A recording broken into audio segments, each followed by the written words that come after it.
the entire neighborhood charged out and started beating on the motorist. Everybody in the neighborhood knew she had that gun, and when she stood up and said, "Leave that man alone," the waters parted. Man. This is the Mauser 22 caliber target rifle.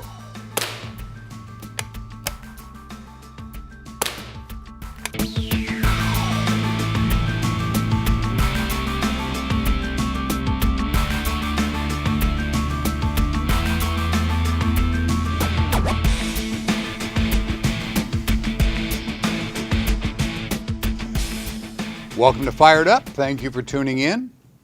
Back on April 3rd of this year, we had a situation take place where I believe it was in Detroit, where a young man, 10 years old, young boy, stepped out in front of a car and was hit, knocked down, and the driver immediately, he was hit with a pickup truck, I believe, and the driver immediately stopped and got out and went to his aid, and the entire neighborhood, most of them, charged out and started beating on the motorist. This made huge news across the nation because, of course, everybody reads race into it instead of whether it was just the parents are just beating up someone who had a neighborhood child.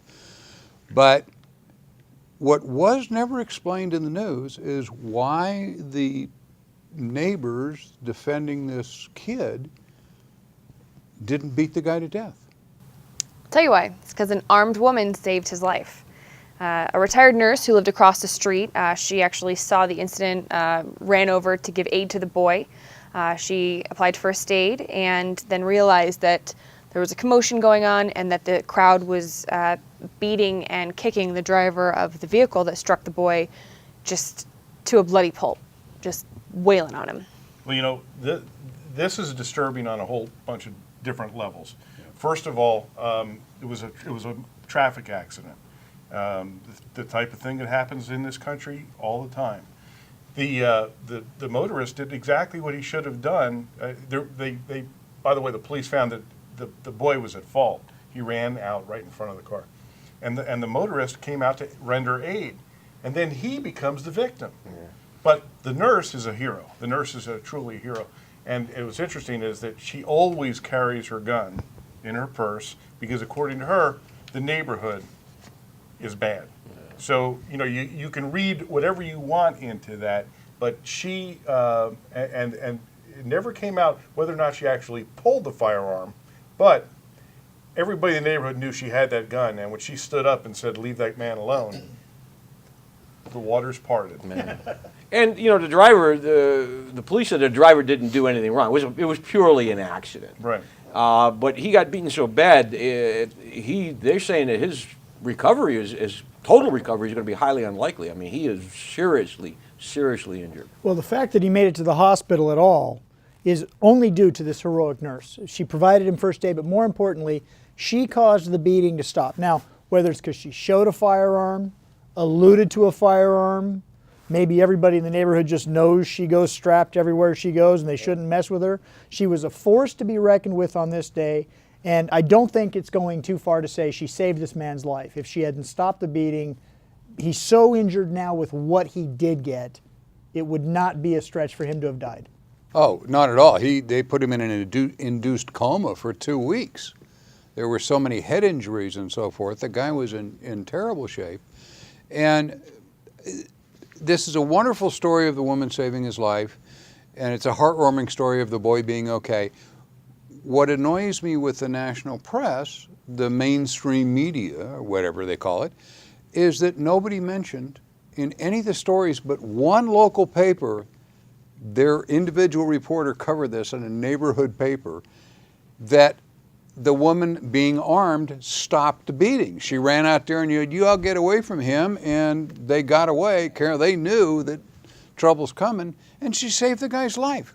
But it was never heard in the media. The only reason I became aware of this outside of the gun aspect on the gun blogs and reading, because we all research that for the show and what we do for a living, was because there was a real discussion about the charges that were brought There were 4 or 5 people originally arrested. The youngest of the group was 17. He's now 18. He was charged with a race crime out of this, and his attorney, I think quite rightfully so, because there probably, other than the group of individuals doing the attack being a different race than the individual being beaten, there were no allegations of epithets being thrown around or there being a racial component, but they chose to charge this young man. That made the news. His attorney is fighting those charges tooth and nail, and the media could very easily have told the whole story when they talked about that aspect of it, Right. and they didn't. Well, I mean, I don't know about you guys, but I find it extremely disturbing that a group of people in the mob mentality would attack this individual who did absolutely nothing evil and pounced on him like a pack of wild dogs, and it took a heroic woman to stop it. But the fact that this took place and there wasn't a tremendous amount of outcry about this, I find disturbing. I think it goes back to what she said about her neighborhood and why she carries a gun. It's a high crime area, and honestly, I think the news probably looked at it and said, it's no different than any other story that may come out of that particular area. There's no reason to cover it. And that's unfortunate, because she is the shining example of what one motivated person in a firearm can do to save another life. Save the guy's life and save the day and stop the crowd from murdering him, which helped the crowd too, because they'd all be It'd be heading worse, to prison yes. now. And it just annoys me that they don't cover it. But that happens all the time, that we don't get covered for things that guns save way more lives than they take every day.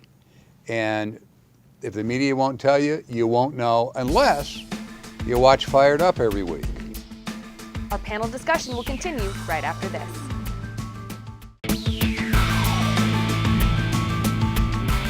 Welcome back.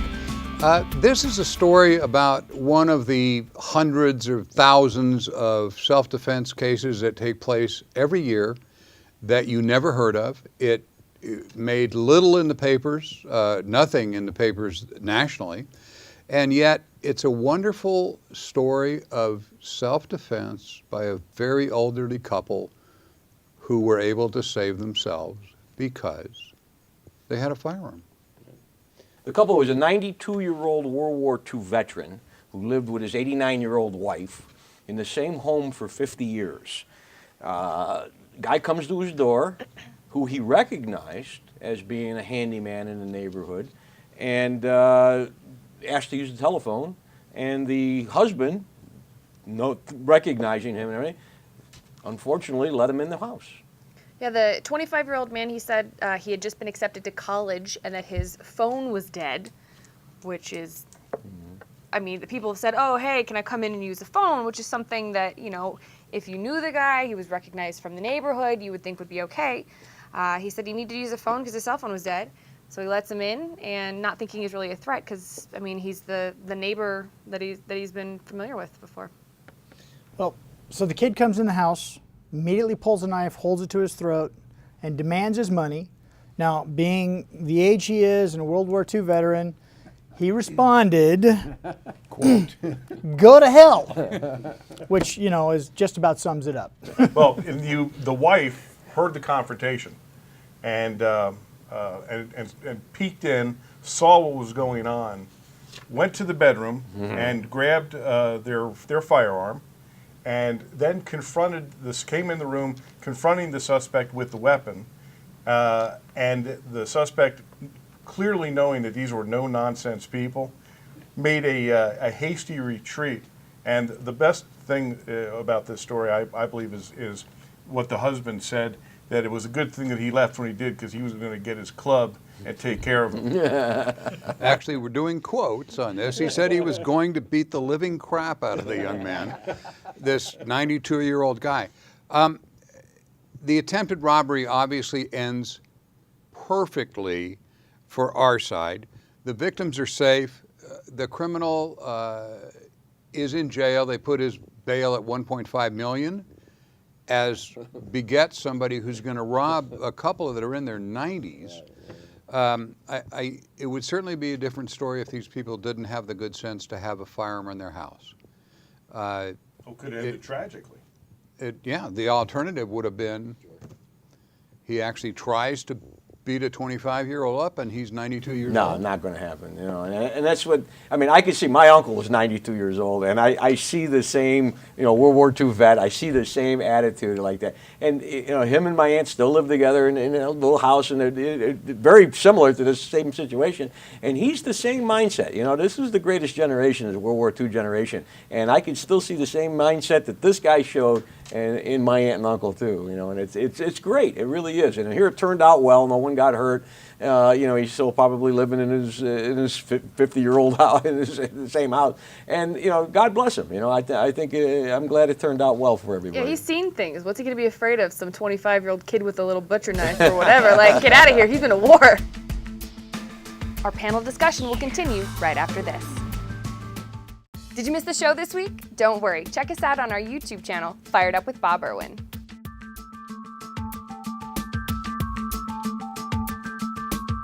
Check us out online at our webpage, firedupwithboburwin.com.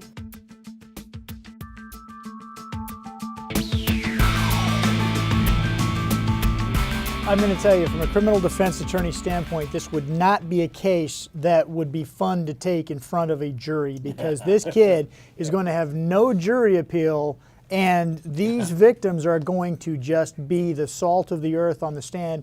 And, you know, rarely does a jury act hastily, but this would be one of those where they would walk out of the room just long enough for it to be appropriate, turn around, come back, and put him under the prison. But you know, there's a bigger story here, if you will. And that is that this didn't get any media attention at all, and this is precisely the whole point of being an armed citizen. So you can protect yourself, and it doesn't have to fall into the big dramatic. Okay, we got into a shootout, because these are the kind of situations that are taking place every day in this country, where people are protecting themselves. But it's not a dramatic news story. Well, the vast majority of self-defense use of firearms are exactly this. They demonstrate, they show the firearm, and the bad guy runs away. I got into an argument with somebody about that. They said, well, you can't prove that. I said, let me give you a corollary. Police officers draw their firearms all the time. We only hear about it when they actually discharge the firearm. But ask any cop, did you draw your firearm today? And if they're inactive and in a bad area, they probably did. And because that's what it's there for, to demonstrate your ability to stop. There was a study done. There was a national study done, and it was I was shocked at the number of self-defense incidents, very, very similar to this, where it was just the display, and it was hundreds of thousands. Oh no, it's John Lott has done a landmark study. There are several of them out there, but he basically has concluded that between 85 and 90% of the time, demonstrating that you have the firearm stops it, and it's hundreds of thousands, if not millions, of uses a year. That happens over and over, and this is just an example of what I'm really trying to get to with this show. We have so many people that are out there saying we shouldn't have guns and this sort of thing. If this couple and 100,000 other couples probably the same month had not had the availability to protect themselves, they'd, at their ages, they'd very likely be dead. If there was any physical play with them at all, it would have killed them. Very fragile. And, you know, I admire the guy for his attitude, and he's going to beat the guy. And the wife, that's a good husband and wife team. Coming out with the gun. Yeah, and they've been in the same house 50 years. You know, it's just, they're just cute. And I am so happy for them. He's a hero to his neighborhood. It's just great. But this is the reason: have a gun in your house so you can protect yourself. They hadn't pulled it in the 50 years they were there, and all of a sudden they needed it. This is the Mauser 22 caliber target rifle.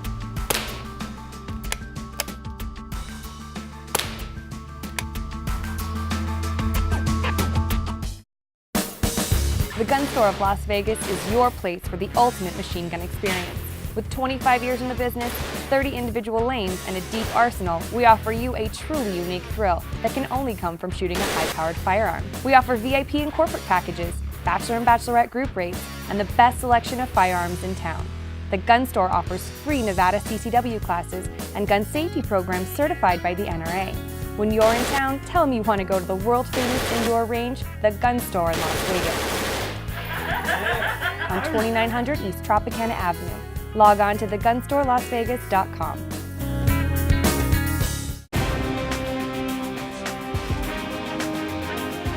Hi, this is Tony with the Gun Store in Las Vegas. Thanks for watching Fired Up with Bob. Today's historical demonstration is one of my favorites. This is the Mauser 22 caliber target rifle.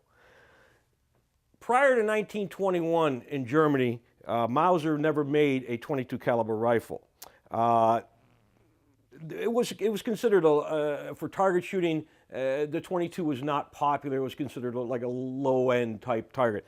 After World War I, with the strict laws that were placed against Germany as far as manufacture of firearms, the 22s kind of came into their own. And Germany, or Mauser company in Germany, they started building the 22 target rifles because target shooting now became very popular and with the European community. The 22, the Mausers, these, they started off with a few of the earlier models that the bolt cocked on closing like an Enfield rifle, and they were quite popular. They did the 320 to 340, the different models. In 1933, the German Nazi Party, the SA, they wanted, or the brown shirts they were called, they contacted Mauser and wanted to start building some training rifles for the military. And they built this particular one, and they marked some of them. And as you can see here, it has the Mauser crest in the buttstock, and then right next to it, it has SA, which was the brown shirts. They developed the target rifle, and then they actually developed what they call a DSM-34, which is a Deutsche Sport model, they called it. But it was actually a very, very close copy to the German 98 Mauser that was used in World War II, and a lot of the Hitler Youth actually used those guns. Of course, in 1936, Mauser built the Olympic rifle for the 1936 Berlin Olympics, and it was a very successful gun. They made several models of them, and they made magazine-fed ones, they made sporters with light barrels configuration, and it was a very, very popular line of rifles that Mauser did manufacture.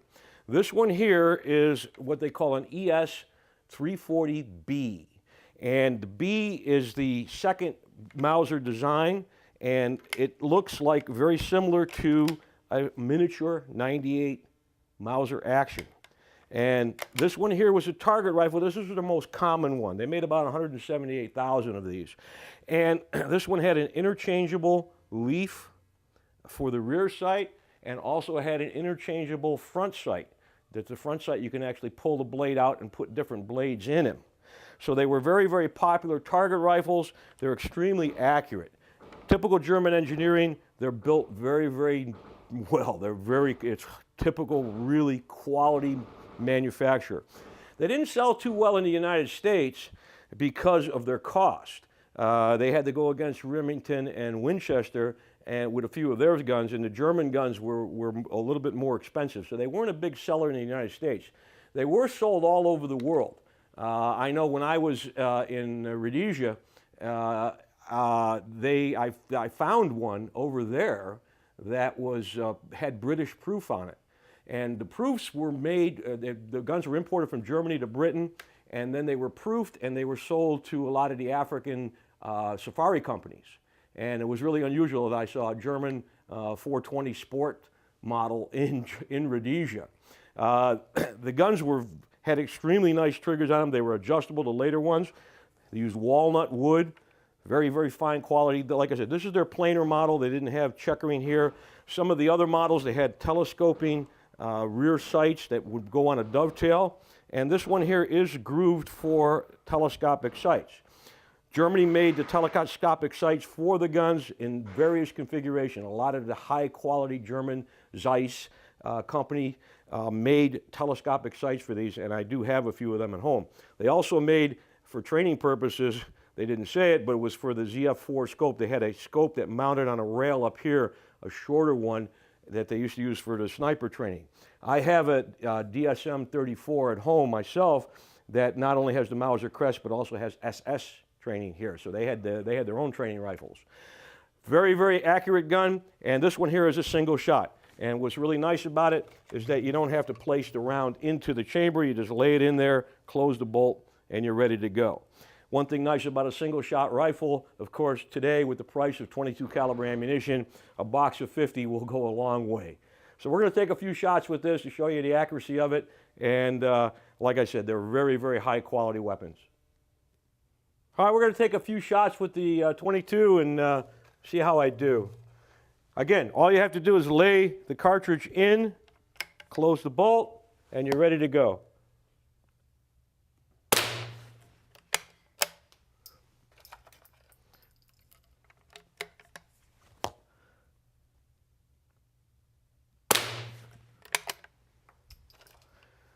I don't have my shooting glasses on, but I hope I'm hitting them.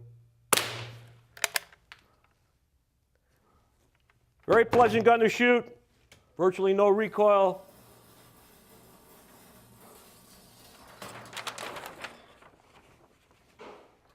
And that's more me than the gun. The gun will put them in the same hole at that distance.